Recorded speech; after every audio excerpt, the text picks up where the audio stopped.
Hello বন্ধুরা, সবাই কেমন আছেন? আশা করি সবাই ভালোই আছেন আর আমি অনেক ভালো আছি।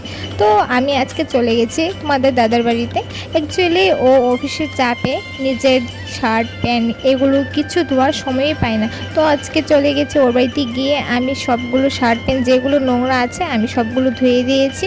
অ্যাকচুয়ালি অফিসের এত চাপ কি বলবো, তো কমফোর্ট দিয়ে ভালো করে শার্ট প্যান্ট তা যা যা নোংরা ড্রেস আছে সবগুলো ধুয়ে দিলাম। তারপরে এগুলো কাপড় নাড়িয়ে দিচ্ছি। অ্যাকচুয়ালি দেখো, মানুষে বলতে পারে যে বিয়ের আগে কেন ওর বাড়িতে গিয়ে ড্রেসগুলো ধুয়ে আসো, এরকম বলতে পারে। দেখো, বিয়ের আগে যদি ও আমার কর্তব্য সব কিছু পালন করতে পারে, আমি কেন পালন করতে পারবো না? আমিও পারবো।